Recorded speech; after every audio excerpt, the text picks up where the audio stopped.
नमस्कार दोस्तों, आप सभी का स्वागत है। दोस्तों, एक बार यमराज और चित्रगुप्त यमलोक में बैठकर बात कर रहे होते हैं। तभी चित्रगुप्त यमराज से पूछते हैं, हे प्रभु, किस कारण से मनुष्य की अकाल मृत्यु होती है? कौन से मनुष्य को संतान सुख नहीं मिलता है? और कुछ मनुष्यों की मृत्यु शिशु अवस्था में ही क्यों हो जाती है? इसके पीछे क्या कारण है? तब यमराज चित्रगुप्त को बताते हैं, हे चित्रगुप्त, तुमने उचित ही प्रश्न किए हैं। इन सभी प्रश्नों का उत्तर मनुष्य की आदतों में छिपा होता है। मनुष्य जिस प्रकार का आचरण करता है, उसे उसी के अनुसार सुख और दुख भोगने पड़ते हैं। मनुष्य की अकाल मृत्यु होने के पीछे भी उसकी आदतें ही कारणीभूत होती है। तुम्हारे प्रश्नों का उत्तर बताने से पहले मैं तुम्हें एक अत्यंत महत्वपूर्ण कथा सुनाता हूँ। इस कथा में तुम्हें तुम्हारे सभी प्रश्नों के उत्तर मिल जाएंगे। इसीलिए तुम इस कथा को ध्यान से जरूर सुनना। तो दोस्तों, यमराज ने चित्रगुप्त को जो कथा सुनाई है, हम वह आप सभी को सुनाने जा रहे हैं। इस कथा में मनुष्य के आचार विचार, अच्छी और बुरी आदतें तथा जन्म मृत्यु के विषय में बहुत ही महत्वपूर्ण ज्ञान दिया गया है। इस ज्ञान को कभी आधा अधूरा नहीं सुनना चाहिए। तो चलिए बिना देरी किए शुरू करते हैं। यमराज कहते हैं, हे चित्रगुप्त, किसी समय की बात है, मध्यदेश में एक अत्यंत सुंदर नगरी थी। उस नगरी में एक धनवान सेठ रहा करता था, जिसका नाम था आत्माराम। आत्माराम बहुत ही मेहनती था। उसने अपनी मेहनत से सारा धन इकट्ठा किया था। उसका बहुत बड़ा व्यापार था और साथ ही उसके पास बहुत सारा खेत था। पूरे नगर में आत्माराम जितना धनी इंसान कोई नहीं था। सौभाग्य से आत्माराम के 3 पुत्र थे और 2 पुत्रियां थीं। आत्माराम के सभी पुत्र पुत्रियों का विवाह हो चुका था। आत्माराम के 3 बेटे उसी के साथ रहते थे और उसके कामकाज में उसकी सहायता करते थे। आत्माराम का बड़ा बेटा किशन बहुत ही समझदार और बुद्धिमान था। वह अपने पिता के सारे काम संभालता था। छोटा बेटा गणेश भी खेत देखता था और खेत के सारे काम करता था और तीसरा सबसे छोटा बेटा पढ़ाई करता था। आत्माराम के दोनों बेटों का विवाह हो चुका था और कुछ समय बाद पढ़ाई खत्म होने पर उसने उसके छोटे बेटे का भी विवाह करा दिया और उसे भी अपने व्यापार में काम पर लगा दिया। भगवान की कृपा से सब कुछ ठीक चल रहा था। कई वर्ष बीत गए। आत्माराम के बेटों ने उसके व्यापार को और बढ़ा दिया। और जब आत्माराम की मृत्यु का समय निकट आया तो उसने संपत्ति का बंटवारा करने का सोचा और अपने तीनों बेटों को बराबर हिस्सा करके उसने अपनी सारी संपत्ति तीनों बेटों के नाम कर दी और बड़ी ही प्रसन्नता से उसने मृत्यु को गले लगा लिया। आत्माराम की मृत्यु के बाद उसके तीनों बेटे अपने अपने हिस्से में मिली संपत्ति को संभालने लगे। ऐसे ही समय बीतता गया। आत्माराम के बेटे अपने अपने घर पर हर साल अपने पिता का श्राद्ध करते थे और नदी में जाकर तर्पण भी करते थे, जिससे आत्माराम की आत्मा को शांति मिले। आत्माराम के बड़े बेटे को 3 अत्यंत सुंदर पुत्र की प्राप्ति हुई। फिर छोटे बेटे को 2 पुत्र और 1 पुत्री हुई, लेकिन सबसे छोटे बेटे को कोई संतान नहीं हुई। बहुत साल बीत गए, लेकिन सबसे छोटे बेटे को कोई संतान नहीं हो रही थी। उसने कई उपाय भी किए, लेकिन उसे कभी संतान सुख नहीं मिला, जिस कारण से वह सदा ही दुखी और निराश रहने लगा। कुछ साल बीतने के बाद आत्माराम के छोटे बेटे की तबीयत अचानक खराब हो गई और वह बीमार रहने लगा। उसने अपनी बीमारी के इलाज में अपने पास की सारी जमा पूंजी खर्च कर दी। वह दूर दूर से वैद्यों को बुलाकर अपना इलाज करवाता था। बीमारी के कारण वह अपने कामकाज पर ध्यान नहीं दे पा रहा था, इसीलिए उसकी परिस्थिति और भी अधिक खराब होने लगी थी। उसने कई बार अपने भाइयों के पास मदद मांगी और उनसे उधार पैसे लेकर जीवन का गुजारा करने लगा था।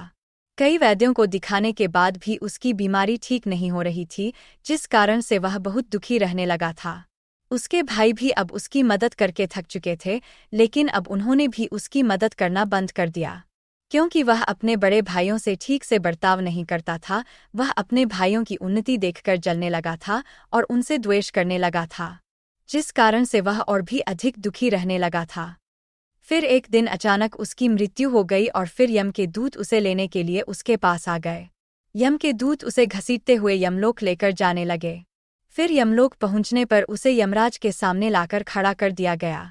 वहां पर जाने के बाद वह छोटा बेटा रोता हुआ यमराज से पूछने लगा, हे यमराज, मैंने ऐसा कौन सा पाप किया है जिससे मुझे ये दिन देखने पड़े? मैं तो कितना अच्छा भला इंसान था, लेकिन किस कारण से मुझे अचानक रोगों ने ग्रसित कर दिया? किस कारण से मेरा सब कुछ नष्ट हो गया? ऐसा मैंने कौन सा पाप किया है? फिर यमराज कहते हैं, अरे मूर्ख, तूने अपने जीवन में बहुत पाप किए हैं, तेरी बुरी आदतों के कारण ही तुझे ये दिन देखने पड़ रहे हैं। तेरी अकाल मृत्यु का कारण भी तू खुद ही है। अब मैं तुम्हें बताता हूँ कि तूने शास्त्रों के कौन से नियमों का उल्लंघन किया है, जिस कारण से तेरी दुर्दशा हुई है। जो भी मनुष्य शास्त्रों के नियमों का उल्लंघन करता है, उसकी भी दशा तेरे जैसी ही होती है। यमराज उस छोटे बेटे से कहते हैं, मनुष्य को हमेशा अपने 5 अंगों को साफ करके ही भोजन करना चाहिए। दोनों पैरों को तथा दोनों हाथों को और अपने मुख को जल से अच्छी तरह से स्वच्छ करके ही भोजन करना उचित होता है। इससे मनुष्य के शरीर से रोग दूर रहते हैं और व्यक्ति दीर्घायु बन जाता है। किंतु तूने तो बिना स्नान किए ही भोजन किया है। यमराज कहते हैं, भोजन शुरू करने से पूर्व उस भोजन के लिए भगवान को धन्यवाद देना चाहिए और संसार के समस्त प्राणियों को भोजन प्रदान करने की प्रार्थना करनी चाहिए। इस प्रकार से अन्न देवता को प्रणाम करके भोजन करने से मनुष्य को कोई पाप नहीं लगता है। लेकिन तूने ऐसा कोई भी कार्य नहीं किया। तूने कभी ईश्वर का धन्यवाद नहीं किया। तूने कभी प्राणियों को भोजन नहीं दिया, कभी द्वार पर आए भिक्षुक को अन्न नहीं दिया। इसी कारण तेरी यह दुर्गति हुई है। यमराज कहते हैं, जमीन पर बैठकर भोजन करना ही श्रेष्ठ होता है। बिस्तर पर बैठकर भोजन करने से मनुष्य के शरीर में रोग उत्पन्न होते हैं और उसकी आयु कम हो जाती है। तू बड़े आराम से बिस्तर पर बैठकर भोजन करता था, इसी कारण से तेरे शरीर में रोग निर्माण हुए। शास्त्र कहते हैं कि दहलीज पर बैठकर भी भोजन नहीं करना चाहिए, किंतु तूने इस नियम का भी पालन नहीं किए, जिससे तेरी धन संपत्ति भी नष्ट हो गई। दहलीज पर बैठकर भोजन करने से धन का नाश होता है। यमराज कहते हैं, 3 प्रकार का भोजन मनुष्य को ना ही करना चाहिए।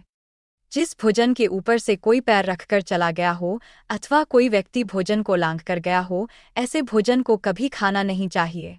ऐसा भोजन अशुद्ध हो जाता है। ऐसे भोजन को पशुओं को खिला देना चाहिए। दूसरों के द्वारा लांघा गया भोजन खाने से मनुष्य की आयु कम हो जाती है और उसके शरीर में भिन्न भिन्न प्रकार के रोग उत्पन्न होते हैं। यदि भोजन में बाल निकल आता है तो ऐसा भोजन त्याज्य हो जाता है। यदि अन्न में बाल निकलता है तो उसे ईश्वर को कभी प्रसाद के रूप में नहीं चढ़ाना चाहिए और ना ही स्वयं खाना चाहिए। ऐसा भोजन प्रेतों को प्राप्त हो जाता है। यमराज उसे कहते हैं, दूसरों के लिए परोसा हुआ भोजन भी नहीं खाना चाहिए। जो मनुष्य दूसरों का भोजन छीन के खाता है अथवा किसी को बिना दिए ही स्वयं उस अन्न का उपभोग करता है, उससे देवी अन्नपूर्णा रुष्ट हो जाती है। भोजन सभी में बांटकर खाना चाहिए। दूसरों के हिस्से का भोजन करने से मनुष्य के पुण्य कर्म नष्ट हो जाते हैं।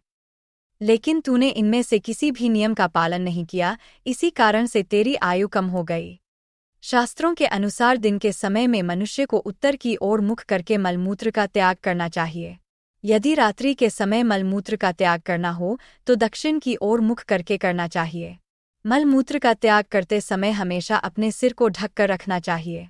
किसी भी पेड़ के नीचे, कुएं के पास, नदी के किनारे के पास, गौशाला के पास, देव मंदिर, अग्नि के पास तथा शमशान भूमि के पास कभी मलमूत्र का त्याग नहीं करना चाहिए। शास्त्रों में कहा गया है, खड़े होकर भी मलमूत्र का त्याग नहीं करना चाहिए, इससे शरीर में रोग और विकार निर्माण होते हैं। इसके साथ ही पूरी तरह से निर्वस्त्र होकर भी मलमूत्र का त्याग नहीं करना चाहिए। चलते चलते कभी पेशाब नहीं करना चाहिए, इससे जीवन में दुर्भाग्य आता है। जूते पहनकर, छाता लगाकर भी मलमूत्र का त्याग करना अनुचित माना जाता है। कभी भी किसी स्त्री, गुरु, देवता, मंदिर और पानी की तरफ मुख करके आकाश में ग्रहों को देखते हुए मलमूत्र का त्याग करना अनुचित होता है।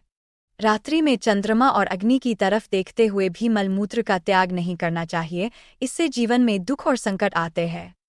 मलमूत्र का त्याग करने के बाद उस भाग को स्वच्छ करना चाहिए तथा अपने हाथों को भी जल से शुद्ध करना चाहिए। मलमूत्र का त्याग करने के बाद किसी दीवार पर साफ नहीं करना चाहिए, इससे पशु के रूप में जन्म प्राप्त होता है। मलमूत्र का त्याग करने के बाद उसे अच्छे से ढक देना चाहिए और उस पर मिट्टी डालनी चाहिए ताकि कोई पशु उसे खाए नहीं। यमराज कहते हैं, मनुष्य को कभी निर्वस्त्र होकर स्नान नहीं करना चाहिए, इससे पितृदेव रुष्ट हो जाते हैं। पितृदेव रुष्ट हो जाने पर मनुष्य अपना सब कुछ खो बैठता है। किंतु तूने सदैव ही निर्वस्त्र होकर ही स्नान किया है, जिस कारण से तेरे पितृ भी तुझसे नाराज थे। इस प्रकार से यमराज उस छोटे बेटे को बहुत सारा ज्ञान देते हैं और यमदूतों से कहकर उसे नरक ले जाने की आज्ञा देते हैं। तो दोस्तों, इस प्रकार से मनुष्य को कभी शास्त्रों के नियमों का उल्लंघन नहीं करना चाहिए। यमराज ने चित्रगुप्त को जो ज्ञान दिया है वह अत्यंत महत्वपूर्ण है। उम्मीद है आपको यह जानकारी अच्छी लगी होगी। वीडियो को लाइक जरूर करें। ऐसी ही आध्यात्मिक जानकारी वाले वीडियो देखने के लिए चैनल को सब्सक्राइब करें और कमेंट में जय श्री कृष्ण अवश्य लिखें। आप सभी का धन्यवाद।